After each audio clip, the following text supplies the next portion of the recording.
Bonsoir à tous.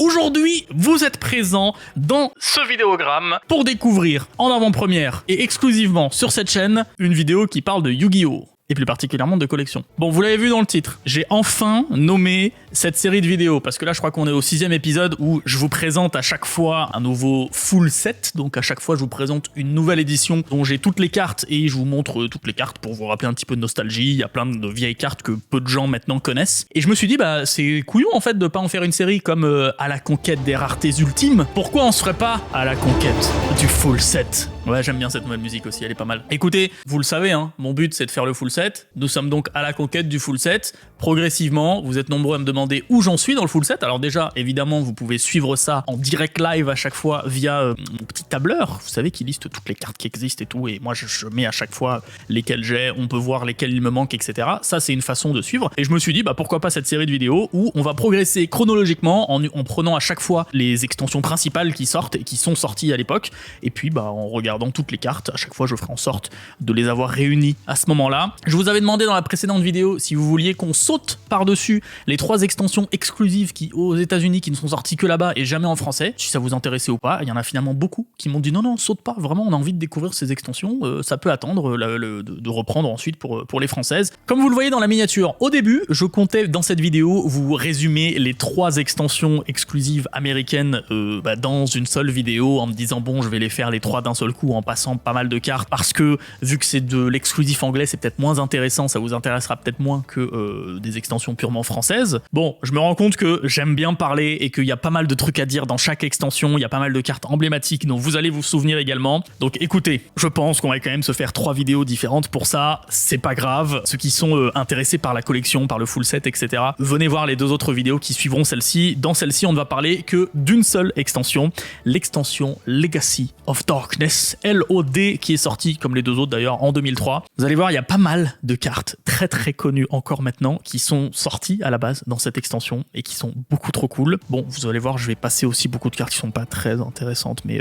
c'est pas mal, c'est pas mal. Cette extension est bien. Et ce qui est assez fou avec les extensions américaines et encore plus celles-là parce qu'elles sont exclusives, ce sont les prix. Les prix des cartes. Eux, ils font énormément la différence entre première édition et pas première édition. Nous, en France, à part Légende du Dragon Blanc aux yeux bleus, vraiment, généralement, les prix, ils changent pas beaucoup. Là-bas, vous allez voir, ça fait du tout au tout, surtout pour quelques cartes. Par exemple, voici la première carte de LOD. Vous voyez, ici il y a marqué LOD. Bon, elles sont toutes sous plastique, hein, on va les laisser comme ça, parce que sinon à chaque fois c'est chiant, déjà que je les ai sorties du classeur. Le fameux Yatagarasu, c'est une des 2 secrètes rares. Vous le voyez, LOD 000 Legacy of Darkness, c'est la première. Typiquement, elle, comme vous le voyez, elle est en première édition. Si on regarde un petit peu sur Card Market, les premières sont autour de entre 80 et 100 euros, on va dire, quand elles ne sont pas en première édition. Si on l'avait en première édition, c'est pas la même chose. Voici le screen de première édition. Vraiment, on fait limite du x2,5. C'est un délire. Je sais pas pourquoi. C'est à ce point-là important pour eux. La première édition, moi, je m'en fiche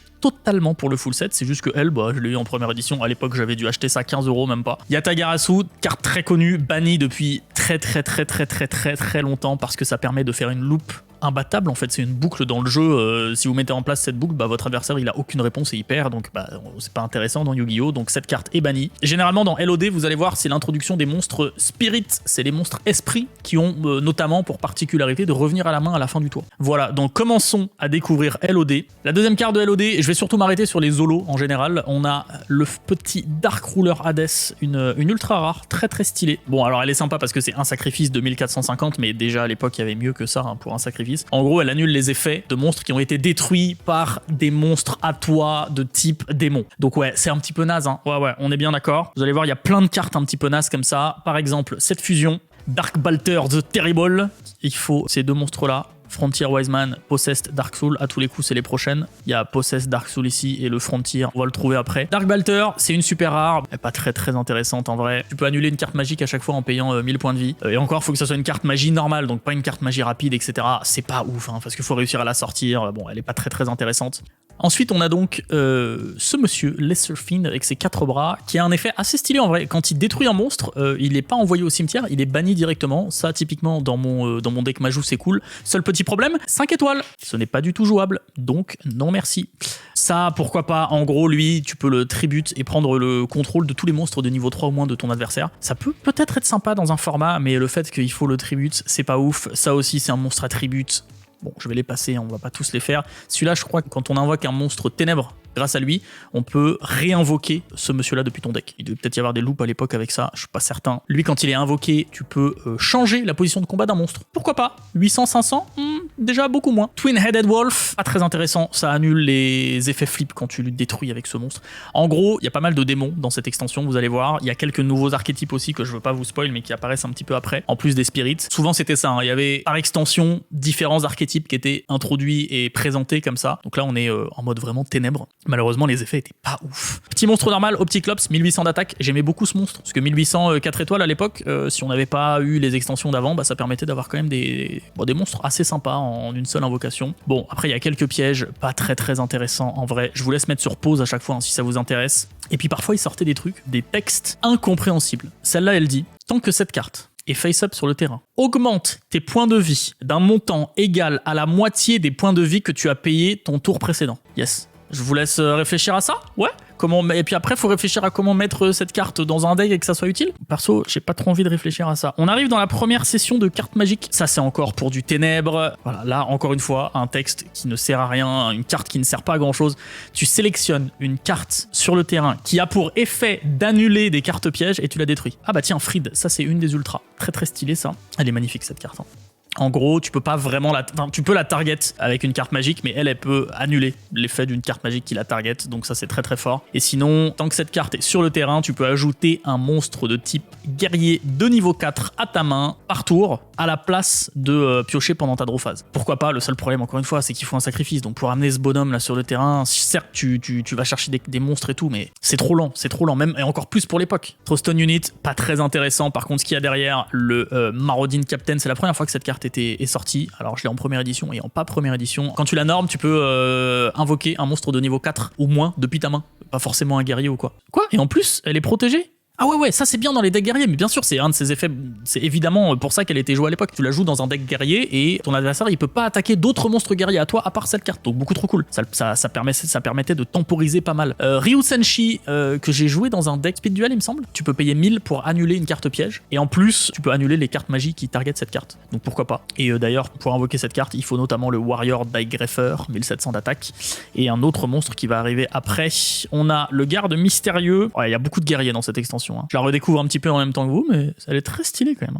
Je sais pas si ce garde mystérieux a été joué à un moment, mais l'effet est intéressant, je trouve, même pour l'époque. En gros, tu le flippes et tu peux prendre un monstre sur le terrain, ça peut être un à toi aussi, et tu le remets sur le deck de son propriétaire. Et en plus, si tu contrôles un monstre guerrier, tu peux prendre un autre monstre et le renvoyer dans la main de son propriétaire. Trop fort. Ça, je me demande si ça a été joué. En tout cas, c'est très stylé. Frontier Was Mine, pas très intéressant. Ah, la Force exilée, évidemment. Exile Force, beaucoup trop cool. Tu tributes cette carte pour péter un monstre adverse. T'imagines le mec qui sort un énorme truc, un ultime dragon blanc et tout, t'invoques ça, bam, allez, ça dégage. Beaucoup trop fort. Alors ça me parlait pas. Je viens de la redécouvrir là en faisant, en triant ces cartes. Quand elle est énorme, tu dis le type d'un monstre, par exemple, je sais pas moi, dragon, et dès que cette carte-là va attaquer, c'est attaquer ou battle? Ah non, c'est même battle, donc même quand elle se fait attaquer, elle prend 1000 d'attaque. À l'époque, si t'avais pas de monstre à 2000 et que tu joues contre un deck qui est, je sais pas, full dragon, full démon, etc., bah tu peux clean des cartes quand même, hein. Ça te fait un monstre à 2000 d'attaque. Pourquoi pas, hein? Ça en side à l'époque, ça devait être sympa. Shadow Tamer, c'est quand tu joues contre un deck démon, tu le flippes et tu peux prendre un démon sur le terrain adverse, tu peux le contrôler. Lui, pas très intéressant, je voulais te mettre sur pause. Enfin, pas très intéressant. Si c'est la même chose que celui d'avant, sauf que là c'est pour les decks dragons, tu flippes et tu peux contrôler un monstre dragon de l'adversaire sur ton terrain. J'ai réussi. Là, ça va vous parler, ce petit segment de cartes magiques. Alors déjà, les A-Force. C'est une carte magique continue qui dit, pour chaque guerrier et magicien que tu as sur ton terrain, tu peux augmenter de 200 points l'attaque d'un monstre. Donc si tu as 5 guerriers, tu peux en target 1 et tu augmentes son attaque de 1000. C'est continu, pourquoi pas, dans les decks guerriers à l'époque. Ça c'est peut-être la carte la plus connue de cette extension, renfort de l'armée. C'était la première fois qu'on la voyait, elle est en super rare, elle est sortie des dizaines de fois dans des decks, dans des trucs, tellement simple son effet, tu la joues, tu vas chercher un monstre guerrier de niveau 4 ou moins, voilà. Ça, là, c'est encore joué actuellement. Il y a des cartes qui ont 18 ans, quasiment 20 ans, et qui sont encore jouées maintenant. Beaucoup trop cool. À chaque fois, c'est les mêmes personnages. Hein. Enfin, quasiment les mêmes personnages qu'on retrouve un peu dans toutes ces cartes-là. Celle-là, elle dit que tu déclares un type de monstre, et tous les monstres de ce type-là ne peuvent pas attaquer le tour où ils sont invoqués, c'est ça? Ouais, c'est ça. Et le dernier, lui aussi très connu. Tu choisis, en fait lui c'est pour Reborn en fait, enfin c'est pas vraiment Reborn, tu prends un monstre guerrier de ton cimetière et tu peux l'ajouter à ta main. Tout ça c'était vraiment pour des decks guerriers à l'époque, ils voulaient instaurer ça. Vous allez voir après il y a pas mal de dragons. On a encore 3 petites cartes avant de passer au monstre dragon. Ça je crois que c'est sorti en speed duel dans une rareté. Tu peux reflip face down un monstre guerrier ou magicien, donc pourquoi pas pour des effets flip sympas. Ça c'est une carte qui te dit que t'as pas le droit, un joueur ne peut pas attaquer des monstres face down. Et Emergency Provision, alors celle-là je m'en souviens jamais. Ah si, tu peux envoyer des cartes magie au piège de ton terrain pour augmenter tes points de vie de 1000 par carte. Trop cool. T'as 4 cartes posées, tu joues celle-là, tu les envoies au cimetière, bam. Je me suis toujours demandé ça si dans Sky Striker ça peut être fort. Genre en side pour jouer au time ou un truc comme ça, non? Vu que tu joues que des cartes magiques. T'en poses 4, tu joues ça, ah bam, allez, j'ai 4000 points de vie, tu fais quoi? À toi de jouer. T'as 1 minute pour me remettre à 0. Tu fais comment? Non, tu peux pas, allez, tu peux concéder. Bon, on arrive au dragon. Il y a un dragon que moi j'adore. Celle-là, c'est une ultra rare. Dragon tyran, je vous laisse mettre sur pause. Moi, elle m'intéresse pas trop. Par contre, celle-ci, elle m'a fasciné cette carte pendant très longtemps. C'était le premier monstre 4 étoiles 1900. Non, je raconte des bêtises, il y avait déjà Gemini Elf dans LDC. Mais bon. C'était une secret rare qui coûtait beaucoup. Là, c'est une super rare qui coûtait du coup beaucoup moins. Elle avait 1900. En plus, elle est Perse Def. Donc t'attaques un monstre en mode défense, tu fais la différence. Son seul problème c'est que dès qu'elle attaque, tu dois la changer en position de défense. Elle a pas beaucoup de défense comme vous le voyez, donc Mais je l'ai beaucoup joué à l'époque parce que j'avais pas la possibilité d'avoir du Gemini Elf. Donc bon, on faisait avec ce qu'on pouvait. Spirit Ryu, c'est un monstre qu'il fallait pour une des fusions qu'on a vues. Un monstre normal, 2000 de défense, très peu connu, non, elle a été rééditée dans des decks et tout, mais je trouve que c'est une des vieilles cartes monstres normaux de 2000 de défense 4 étoiles qui sont les moins connus, c'est dommage. Bah tiens, en parlant de monstres normal pas connus, vous l'avez beaucoup vu cette carte ou pas? Je sais même pas dans quoi elle a été rééditée. Soldat lézard, voilà, à l'époque il y avait des noms simples, mais maintenant vu que tous les noms simples ont déjà été pris, bah on se retrouve avec des noms un petit peu plus compliqués. Cette petite fusion en super rare, je me souviens même plus ce qu'elle fait. Bon, bah tant que cette carte est sur le terrain, tu peux plus faire d'effet flip. Yes, c'est pas dingo quand même. Hein. Cave Dragon, on s'en fiche un petit peu. Grey Wing, c'est du dragon. Troupe Dragon, elle est pas mal. Quand elle est détruite et envoyée au cimetière, donc pas bannie ou quoi, mais il faut qu'elle soit détruite par ça précise pas comment, donc ça peut être par battle ou avec une autre carte. Tu peux aller chercher une autre troupe dragon depuis ton deck et l'invoquer. Donc ça c'était pas mal ça pour tempo à l'époque. Je vous avais dit on est en mode full dragon là. On a du coup pas mal de cartes dédiées au dragon. Par exemple celle-là, tu peux discard une carte pour annuler l'effet d'une carte piège qui cible un de tes dragons. C'est technique et vraiment c'était pas joué même dans les decks dragons. Là tu peux reprendre un monstre dragon de niveau 5 ou plus pour péter toutes les cartes magie ou piège de l'adversaire. Un plumeau de Damarpi avec un coup un peu relou quand même, hein, on se le cache pas. Tant que tu as un monstre dragon sur le terrain, tu peux soit infliger 800 points de dommages directs à ton adversaire, ce qui est pas ouf, ou alors détruire un monstre qui a une défense de 800 points au moins. Ça déjà, c'était déjà peut-être un peu plus utile, ça permettait de passer des trucs un petit peu chiants, genre un Spirit Reaper qu'on verra tout à l'heure. Stamping Destruction, tu peux activer cette carte quand tu as un dragon, encore une fois, et tu peux péter une carte magie ou piège pour infliger 500 points de dégâts, pourquoi pas. Et alors celle-là, je l'ai vachement joué dans un combo très précis, je crois que c'était dans un deck Exodia, où il y avait des cartes genre transaction, où tu jetais des dragons blancs yeux bleus pour piocher 2, etc. Cette carte en gros elle te dit à la fin du tour, où elle est activée, tu pioches autant de cartes que tu as défaussé de cartes dragon pendant ton tour, ou tribute même je crois. Ouais c'est ça, de nombre de dragons que tu as défaussé ou tribute. Donc ça me permettait de faire des loops et à la fin du tour, bam, je piochais genre 3 ou 4 cartes. C'était assez sympa. Il y a d'autres combos avec cette carte, je sais plus exactement lesquels. Moi en tout cas j'ai vachement joué cette carte à ce moment-là. On a 2 autres cartes pioche pas très intéressantes. Ensuite on a des monstres dragons. Lui, je l'aime beaucoup, le Luster Dragon. C'est une super rare, ça c'est le numéro 1. Vous allez voir dans MFC, il y a le numéro 2. Bon, après, on a des monstres normaux, donc on va vite les passer. Typiquement, lui, là. Vous l'avez déjà vu ailleurs, lui? Ça, là, le Gentleman Illusory. Robo Lady et Robo Yaru, ça c'est pour faire le monstre fusion de Robo. Oh, Fiber Jar. Fiber Jar. Non mais regardez-moi cette carte. Déjà, elle est magnifique. Et alors, son effet. Quand elle est flippée, tu prends ta main, ton cimetière, ton deck, ton terrain, tu mélanges tout et tu repioches 5 cartes, les 2 joueurs. Ça reset la partie. Trop fort!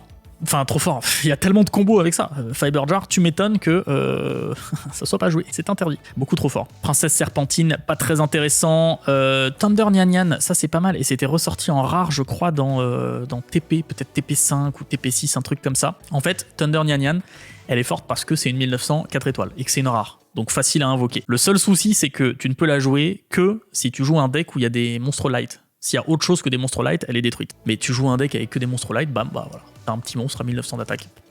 Trop cool, en vrai. Ensuite, on a pas mal de monstres à effet. Alors, je vais en passer certains, genre lui, c'est pas très intéressant. Earth Knight Parchat, beaucoup trop cool. Alors déjà, regardez, moi j'ai une carte Miscut. Vous voyez, à gauche, c'est vachement plus large qu'à droite. Alors, il y a quand même une petite bordure à droite, mais très légère. Beaucoup trop cool cette carte. Alors, ok, il faut un sacrifice. Elle a 1900 d'attaque, mais déjà, elle est Perce Def. Donc, t'attaques un monstre avec une défense plus petite, il y a une différence. Et surtout, si ton adversaire perd des points de vie parce que t'as attaqué et que t'as fait Perce Def, tu prends une carte. Et d'ailleurs, même si t'as attaqué directement ses points de vie, ça fonctionne, t'es pas obligé de péter un de ces monstres. Dès que cette carte inflige des points de vie à ton adversaire, tu pioches une carte. Ça, c'était pas mal. Twin-Headed Behemoth, c'est donc... j'ai perdu à cause de cette carte au quiz, on se le rappelle, voilà, quand cette carte est détruite, tu peux en invoquer une autre depuis ton deck. Très très cool. Le seul problème, alors bon, c'est à la end phase de ton tour, et le seul problème c'est que this effect can be used only once during the current duel. Tu ne peux le faire qu'une seule fois pendant ton duel. C'est la première carte qui avait un effet comme ça de une seule fois par duel. Avant ça, il n'y avait pas du tout cette notion. Bon, et ensuite là on arrive sur plein de cartes Spirit. Donc je vais vous en lire une au pif, mais en gros leur effet est toujours le même. Je vais vous lire l'ultra rare parce que c'est quand même la plus stylée. Yamata Dragon, vous le voyez à chaque fois il y a marqué Spirit, et normalement toutes les Spirits ne peuvent pas être invoquées spécialement. À chaque fois il faut les invoquer normalement. Vous imaginez, un Yamato Dragon, il faut 2 sacrifices, donc que normalement. Et en plus, elle retourne dans ta main à la end phase. Ça, c'est très important. C'est le principe des monstres Spirit. Donc, elle a intérêt à avoir un effet puissant. Est-ce qu'elle a un effet puissant? Lorsque cette carte inflige des dommages de combat à ton adversaire, tu pioches des cartes depuis ton deck jusqu'à ce que tu aies 5 cartes dans ta main. Est-ce que c'est fort? Est-ce que c'est... Je vous entends pas? Non, c'est totalement naze. C'est totalement naze. Vous allez voir, il y a d'autres cartes Spirit qui sont sorties, pas forcément dans ce pack, mais dans d'autres packs, qui sont bien plus forts. Typiquement, le prêtre d'Asura, là, la prêtresse, c'est déjà beaucoup plus fort. Pareil, elle peut pas être spécial summon, elle retourne à la main à la fin du tour. Par contre, 4 étoiles, 1700 d'attaque. Donc déjà, t'as un ton que tu peux poser, reprendre. Et en plus, elle a un effet qui lui permet d'attaquer tous les monstres de ton adversaire pendant le même tour. Alors, bon, elle peut pas attaquer directement ses points de vie. Ça, certes. Mais en tout cas, elle peut niquer tous les monstres de ton adversaire. Trop fort. Bon, bref, les Spirits, c'est vachement cool. C'est une mécanique qui était totalement novatrice à l'époque. Pourquoi pas? Bon, là, on a 2 fusions. Robo-Yaru, Robo-Lady, pas très intéressant. On a des cartes magiques qu'on va commencer à passer un petit peu. Légendary Océan, ça c'est traité comme Umi. Vous savez, Umi, le terrain dans LDD. Tu peux baisser d'un niveau tous les monstres hauts depuis les mains, donc c'est beaucoup plus simple à faire des sacrifices. Si t'as un monstre à 5 étoiles, t'as plus besoin d'en faire un sacrifice. Tu peux la jouer directement. Ensuite, on a... regardez une petite carte qui était totalement pas du tout intéressante à l'époque et qui est revenue maintenant à notre époque à cause d'un deck très précis. C'est une carte magie d'équipement qui dit, dès qu'elle est détruite, tu peux regarder la main de ton adversaire, tu prends une carte, tu la mets au cimetière. Ça a l'air nul pour l'époque parce qu'il fallait équiper et la détruire. Maintenant, c'est beaucoup trop fort. C'est beaucoup trop fort, ça a coté maintenant de ouf. Une pauvre commune à l'époque, donc gardez bien toutes vos communes les gars, même les vieilles. Créature Swap, est-ce qu'on en parle Créature Swap? Beaucoup trop stylé, en ultra rare, c'est la première fois qu'elle sortait. Très très cool cette carte. Ensuite, on a d'autres cartes magiques. Alors ça, je crois que Zulu aimait beaucoup la jouer dans son deck Casino. C'est une carte magie continue. Tant qu'elle est là, tu peux annuler les effets des cartes qui lancent des pièces. Et on peut refaire un essai à chaque fois. Donc si tu te foires, tu peux le refaire. Pourquoi pas. Convulsion de la nature. J'aime beaucoup Convulsion de la nature. Et je crois qu'elle est interdite dans certains formats. Je me demande si elle est interdite en remote duel, par exemple. Tant qu'elle est sur le terrain, tu prends ton deck, tu le retournes. Et tu joues comme ça. C'est-à-dire que tu vois à chaque fois la prochaine carte que les 2 joueurs vont piocher. Je trouve ça tellement cool comme concept. Mais du coup, tu te dis, si tu fais ça, et que ensuite t'as une carte qui dit mettez en dessous du deck une carte. C'est quoi le dessous? C'est ça ou c'est ça? Les vraies questions sont posées. Moi, je pose les vraies questions. Disappear, ça c'est des petites cartes qui ont des petits effets que tu te dis bon, c'est pas très utile. Peut-être qu'un jour ce sera utile. Là, tu prends une carte dans un cimetière, tu la bannis. Bon, je sais pas vraiment dans quoi ce serait utile un jour. Et Royal Oppression. Oppression Royale. Pareil, carte emblématique de ce set. Tu peux payer 800 points de vie pour annuler l'invocation spéciale d'un monstre. Ton adversaire peut aussi utiliser cet effet, mais c'est une carte piège continue, donc c'est tout le temps. À partir du moment où tu joues ça, il peut plus trop invoquer spécialement des monstres. Ça a révolutionné la méta. Et ça, est-ce que ça a révolutionné la méta, les gars? Ça sortait pour la première fois en rare en plus. Dès que ton adversaire, norme, flip, ou spécial summon un monstre qui a une attaque de 1500 ou moins, ou plus, 1500 ou plus, et c'est ça où c'est important, tu prends son monstre, hop là, banni. Allez, salut! Trop fort. Donc ouais, il y avait des pièges comme ça, très très sympa. Voilà, le last turn, c'est ce piège-là que je cherchais. Ça, c'est une carte bannie. Je vous laisse mettre sur pause parce que son effet est un petit peu long. En gros, ce que cette carte a dit, déjà, tu peux la jouer que pendant le tour de ton adversaire. Si tu as 1000 points de vie ou moins, tu prends un monstre sur ton terrain, tu envoies toutes les autres cartes qu'il y a sur le terrain, y compris celles de ton adversaire, au cimetière. De là, ton adversaire, il prend n'importe quel monstre de son deck, il l'invoque spécialement. Les deux monstres se tapent dessus, il y en a un forcément qui meurt, et ben celui qui meurt, le duel est perdu. C'est trop fort ou pas? Non mais c'est beaucoup trop fort. Et en fait, le problème de ce truc, c'est qu'il y a un combo avec Jogen le Spirit, qui est un monstre que tu peux, toi, invoquer normalement, tu le poses, tu poses Last Turn, à toi de jouer monsieur, tu fais Last Turn, tu dis je garde Jogen le Spirit, invoque ce que tu veux depuis ton deck, sauf que Jogen le Spirit il dit interdiction d'invoquer spécialement. Bah donc ton adversaire il peut pas invoquer spécialement, donc à la fin du tour il ne reste que ton monstre, il n'y a pas de monstre sur le terrain adverse, tu as gagné. À cause de ça, cette carte est bannie, trop forte. Et alors là, Injection Fairy Lily, la dernière carte, LOD 100, première édition et pas première édition. Alors on va voir tout de suite la différence entre les deux, vous allez voir, c'est assez impressionnant. En pas première édition, cette carte est trouvable à 23 €. En première édition, il y en a une à 140 €, mais elle est en Near Mint X, moi elle est en Near Mint, 200 €. Il y a vraiment une différence de 180 € pour ce petit truc là, vous voyez ce petit truc, 180 € de différence, voilà. Ça c'est les Américains, ils sont complètement fous. Qu'est-ce que vous voulez que je vous dise? Bon, heureusement que j'ai décidé de ne présenter qu'une seule extension dans cette vidéo, parce que sinon nous serions encore ensemble pendant 3 ou 4 heures pour vous parler des deux autres extensions. C'est pas ma faute, écoutez, il y a trop de trucs à dire, j'aime trop parler de cartes Yu-Gi-Oh, ça doit se ressentir, et j'ai oublié de vous montrer un truc, cette extension LOD. Voici le booster de l'extension, je vous ai même pas présenté le booster. À chaque fois, j'aime bien vous montrer les boosters si je les ai, et là j'en ai qu'un seul. Bon, il est pas en première édition, mais on voit bien for US and Canada, et que pour US and Canada, on l'a jamais eu en Europe. Très très stylé le Yugi là. Voilà, hein, l'extension du Yatagarasu. Je pense que c'est parmi les trois, mon extension préférée. Il y a quand même pas mal de cartes emblématiques dedans. Je veux dire, du Bottomless Trap Hall, du renfort de l'armée, tout ça, ça vient de là. Et c'est encore connu et joué à notre époque. Trop cool, beaucoup trop cool cette extension. C'est bien dommage qu'elle soit jamais sortie en français. Peut-être qu'un jour, ils feront des rééditions. Et entre nous, ce serait sympa. Je vous propose de nous retrouver pour la suite de cette nouvelle série que nous avons baptisée À la conquête du full set, épisode 6 today, because it was the 6th episode. Le prochain sera donc l'épisode 7 qui portera sur ceci. Je vous spoil pas trop. Bon, je peux quand même vous le dire, c'est l'extension Pharaonic Guardian PGD avec des cartes vachement cool. Je sais pas quand est-ce que ça sort. Ce sera l'épisode 7. L'épisode 8, ce sera le dernier avec une extension américaine et on reprendra à l'épisode 9 avec, vous allez voir, vraiment mon extension préférée qui est la plus dure à faire si vous voulez le full set. Si parmi vous, il y a des gens qui font le full set du TCG, dites-le moi en commentaire. Je sais qu'on est nombreux. Je sais que vous êtes nombreux à utiliser le petit tableur que je vous remets en description d'ailleurs. Faites-vous savoir. Peut-être qu'entre vous, vous pouvez vous échanger vos doubles, etc. C'est toujours bien stylé. Moi, je vous dis à très vite pour de nouvelles aventures Yu-Gi-esques, nouveau terme inventé par Yugiman, qui n'était pas là aujourd'hui parce qu'on n'a pas ouvert de carte, mais il vous passe le bonjour. Qu'est-ce qui se passe? Ça s'arrête jamais. Bon, on veut que cette vidéo s'arrête, alors je vous propose qu'elle s'arrête. Maintenant. Ah, c'est pas la bonne souris pour cliquer sur...